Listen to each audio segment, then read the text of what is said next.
So hello guys, welcome back to the channel again. कैसे हैं आप सभी लोग? आई होप आप सब लोग अच्छे होंगे। तो भाइयों, आप लोगों ने तो बुलेट के कंटेंट पे बहुत प्यार दिखाया, तो सोचा क्यों ना कार का भी एक ओनरशिप रिव्यू किया जाए। तो ये जो हमारे पीछे आप गाड़ी देख रहे हैं, ये है टाटा नेक्सॉन सेकंड फेसलिफ्ट, जो कि 2020 में आ चुकी थी। बट इसके ओनर जो थे उन्होंने 2021 में लिया था। अभी मैं आपको ओनर से भी मिलवाता हूँ। तो आज सब कुछ पूछेंगे कि गाड़ी कितने की पड़ी और यही क्यों चूज़ किया इन्होंने, और माइलेज कितना है। तो चलते हैं और आपको मिलवाते हैं इनके ओनर से। तो जो कि ओनर अभी आप देखेंगे और कमेंट करके बताइएगा कि मेरे कौन लगते हैं। तो आइए ओनर, आपको मिलवाते हैं। तो गाइस, आप लोग कमेंट करके बताइएगा कि ओनर को क्या लगते हैं मेरे।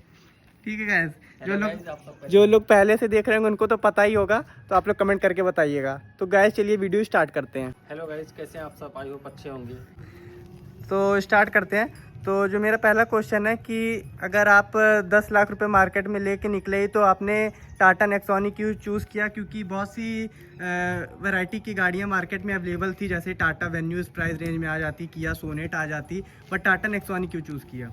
गाइस, उसमें रीज़न ये था ना कि मैंने उस समय जब गाड़ी आज से 4 साल पहले लिया था। बट गाइस, सॉरी आपके लिए कि आज से पहले मैंने कभी अपने नेक्सॉन का ओनरशिप या कोई वीडियो नहीं डाला। आज फर्स्ट टाइम है। हमको लगा ऐसा कि आप लोग को जो सारी दिक्कतें हैं या प्रोन्स कॉन्स आपको इसमें बताने चाहिए थे। तो गाइस, ये बताने में हमने बहुत लेट कर दिया। करीब हमको 4 साल का समय लग गया। इसके लिए दोस्तों सॉरी। दोस्तों, हमने इससे पहले बहुत गाड़ियाँ 2021 में जब मैं प्लान कर रहा था उस समय मैंने बहुत गाड़ियाँ देखी।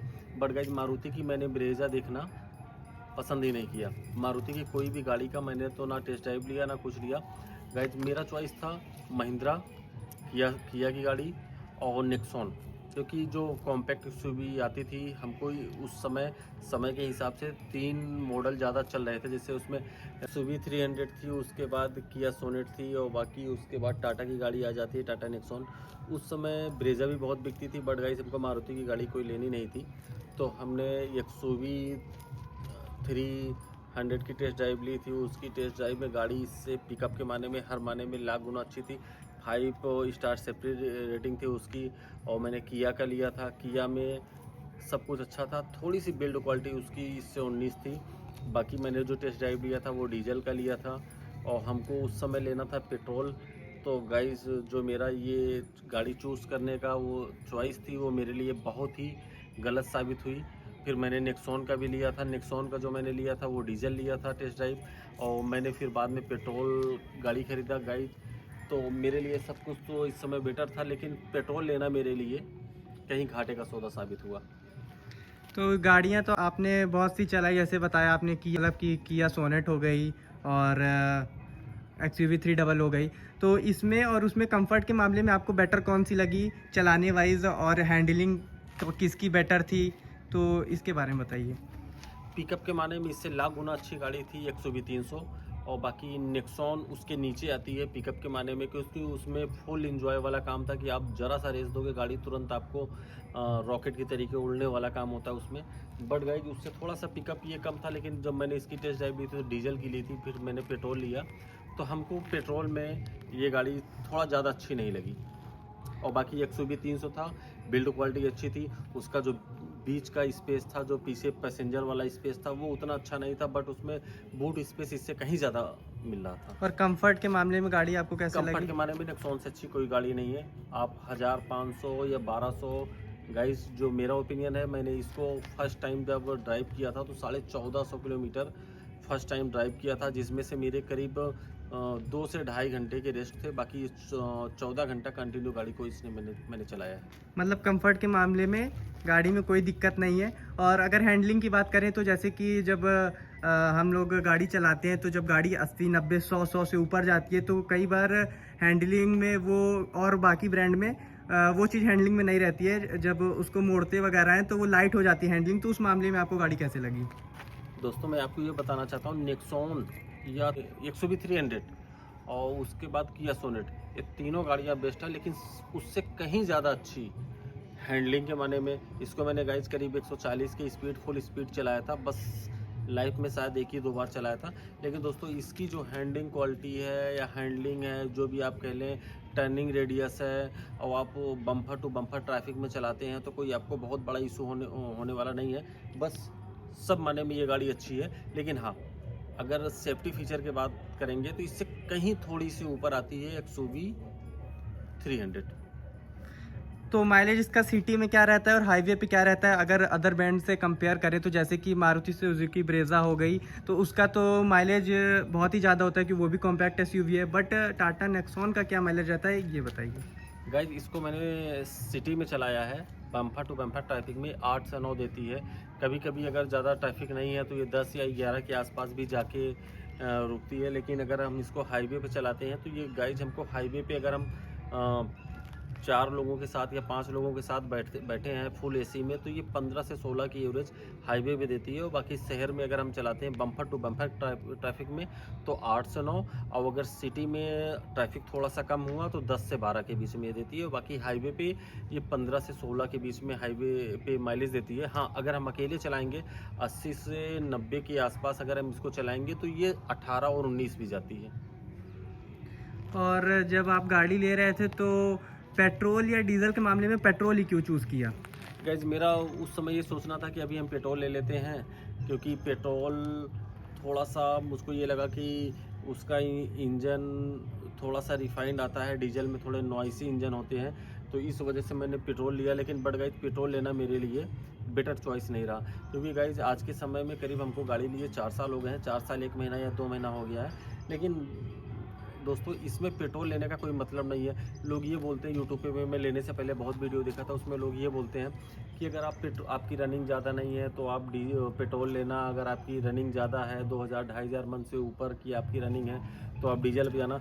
बट गाइज मैं ये बता रहा हूँ आपको कि मैंने इसको करीब 47,000 किलोमीटर के आसपास 4 साल में चला दिया है। और गाइज मेरी ज़्यादातर जो चलाने की राइड रही वो सिटी में रही है, तो गाइज वहाँ पे ये खून पी जाती है। तो मैं ये आप लोगों से रिकमेंड करूँगा कि आप अपने ड्राइविंग स्किल पे देख लो आप क्या आपको लेना है क्या नहीं लेना है। लेकिन मेरी प्रेफर ये होगी कि आप डीजल पे जाओ, या अभी तो CNG आ गई है, उस समय CNG का ऑप्शन नहीं था, तो आप कोशिश करो डीजल या CNG पे। बाकी पेट्रोल में गाइज अगर आप शहर में रहते हो, आपका 75% सिटी की आपकी ड्राइव है, तो आप टोटल CNG या डीजल पे जाओ। बाकी पेट्रोल में आप चलाएंगे तो आपको 8 से 9 या 10 की माइलेज से ज़्यादा आपकी उससे ऊपर नहीं मिलने वाली है विथ AC। तो जब आपने गाड़ी 2021 में ली थी तो ये गाड़ी ऑन रोड आपको कितने की पड़ी थी, एक्स शोरूम क्या था और इसका इंश्योरेंस आपको कितने का पड़ा, टोटल आपको गाड़ी कितने की पड़ी थी ऑन रोड? दोस्तों जब मैंने गाड़ी ली थी 2021 जुलाई में मैंने गाड़ी ली थी, उस समय मेरा जो इस गाड़ी की एक शोरूम था करीब 8,67,000 रुपये के आसपास था। ये नेक्सॉन XMS नीचे से थर्ड वाला उस समय था, नीचे से थर्ड वाला ऊपर आप जा सकते हैं, XMS थी, मॉडल थी। और बाकी इसमें जो है 8,67,000 रुपये एक शोरूम था, करीब 40 से 42,000 रुपये मेरे इंश्योरेंस में लगे थे। और गाइज एक शोरूम का 8% या 10% वो लगता है क्या बोलते हैं RTO चार्जेस। तो मेरा जो भी ऑन रोड कॉस्ट हुआ था करीब 8,80,000 के आसपास मेरी गाड़ी का कॉस्ट आया था। अच्छा, जब आप चूज़ ही कर रहे थे तो इसके टॉप मॉडल पे क्यों नहीं गए? मतलब इससे टॉप भी आप ले सकते थे बट XMS को ही क्यों चूज़ किया? दोस्तों उस समय मेरे बच्चे छोटे थे, जो कि मेरा बच्चा जो आज मेरी ऑनरशिप वीडियो बना रहा है तो वही था। अब एक बिटिया थी, उन लोगों का एक चॉइस था कि पापा सनरूफ वाली गाड़ी लेनी है, तो बट गाइस सनरूफ वाली गाड़ी तो मैंने ले ली। बस सनरूफ का कोई यूज़ नहीं होता है लाइफ में, आज तक मैं कभी सनरूफ से निकला नहीं हूँ। और ये जो ऑनरशिप का वीडियो बना रहे हैं मेरे बेटे, ये भी आज तक शायद सनरूफ से 1 या 2 बार ही निकले हैं, बाकी बेटी में मेरी 1-2 बार निकली है। बाकी इसका सनरूफ का कोई यूज़ नहीं होता है। बाकी लोगों की अपनी अपनी चॉइस होती है सनरूफ लेने की, बट अगर हमको फ्यूचर में कभी कोई गाड़ी अगर अपग्रेड करना होगा तो हम सनरूफ वाली गाड़ी को पसंद नहीं करेंगे। ये तो सही बोले कि सनरूफ लेने का कोई फ़ायदा नहीं हो, क्योंकि गाय 4-4.5 साल हो गए गाड़ी लिए, बट मुझे याद है हम 1-2 बारी गाड़ी के सनरूफ से बाहर निकले, उसके अलावा कहीं पे भी काम नहीं आता। बाकी जैसे सनरूफ का लीकिंग वगैरह का कोई डर तो नहीं रहता है? सनरूफ गाड़ी अगर आप प्रीफर कर रहे हैं तो सनरूफ लीक होने लगे, ऐसा कोई डर लगा लेते समय? गाइज आज तक तो ऐसा हुआ नहीं कि सनरूफ कहीं लीकेज कोई प्रॉब्लम आए, लेकिन हाँ इसमें सबसे बड़ी प्रॉब्लम एक है कि अगर जैसे गाड़ी के अंदर कोई बंदा बैठा है, वो गलती से ओपन की जगह क्लोज वाला बटन दाब दे या कुछ और बटन दाब दे तो ये हैंग होता है। हैंग होता उस समय दिक्कत ये हो जाती है, एक बार मैं फंस गया था बारिश का टाइम था तो उसमें हुआ क्या कि सनरूफ वाली गाड़ी ले लिए। गाड़ी में हम कुछ काम करवाने गए, नई नई गाड़ी थी उस समय, तो ये सीट कवर ऊपर सारे कुछ लगवाने थे।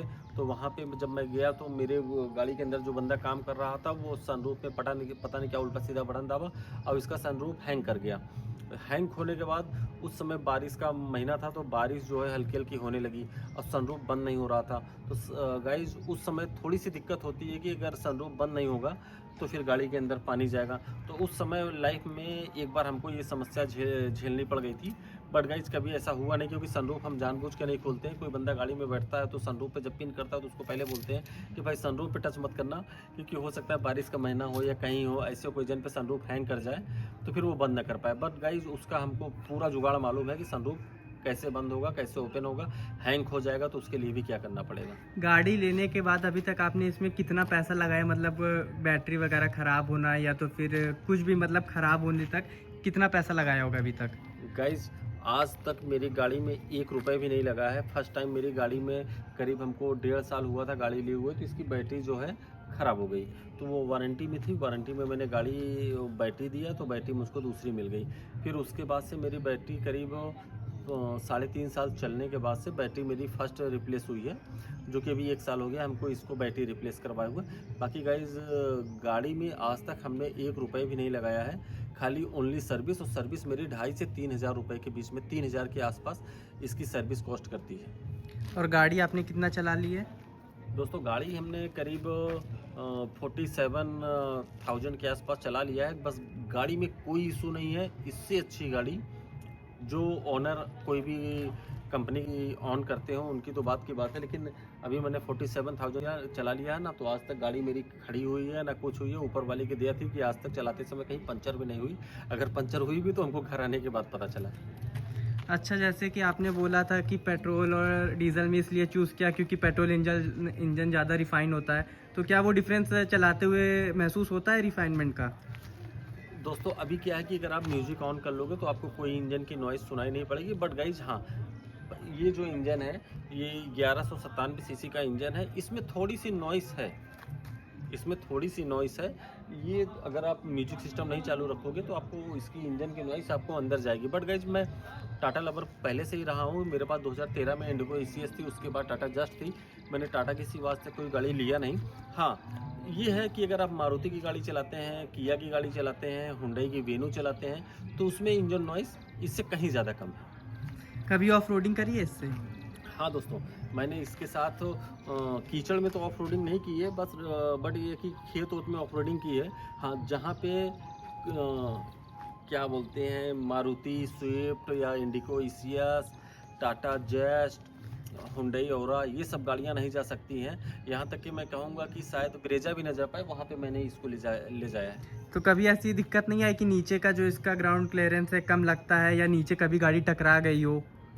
गाइस कॉम्पैक्ट एक्सयूवी में अगर आप जाएंगे तो इससे ज़्यादा किसी भी गाड़ी का जो है कॉम्पैक्ट एक्सयूवी में इससे ज़्यादा ग्राउंड क्लियरेंस 211 mm या 209 mm का, इससे ज़्यादा ग्राउंड क्लियरेंस किसी भी गाड़ी में नहीं मिलता है।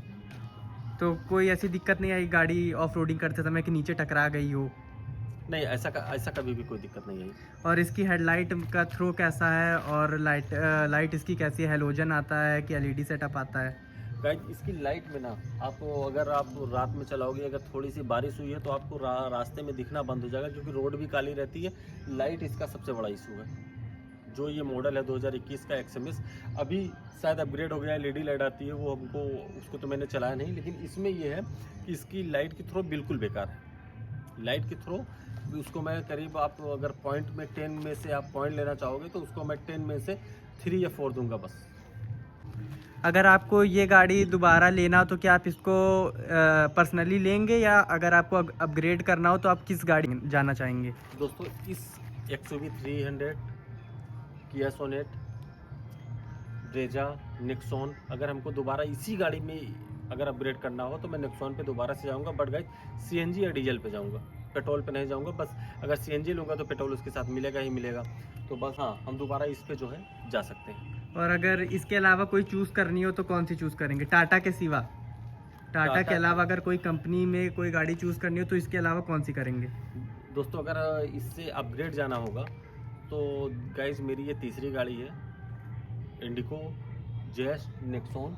तो गाइज अगर हमको इससे अपग्रेड करना होगा, मॉडल ऊपर करना होगा, तो फिर मेरे लिए तमाम विकल्प खुले हैं। और उसके ऊपर महिंद्रा में जाना चाहें तो थार पे जा सकते हैं, और इसमें क्या बोलते हैं, क्लासिक पे जा सकते हैं। लेकिन Scorpio diesel. Classic, diesel, petrol नहीं, डीजल। अच्छा, जैसे कि गाड़ी से आपका कभी एक्सीडेंट हुआ है कार से, मतलब इस गाड़ी पे जब से आप इस पे चढ़ रहे हैं? नहीं, एक बार हुआ था, माइनर एक्सीडेंट हुआ था। मैंने एक बाइक वाले को जाके सीधे मार दिया था, तो उसके हेडलाइट से ज़रा सा ये टच आया था। और बाकी गाइज मैं आपको दिखाना चाहता हूँ, आप पीछे आ जाइए।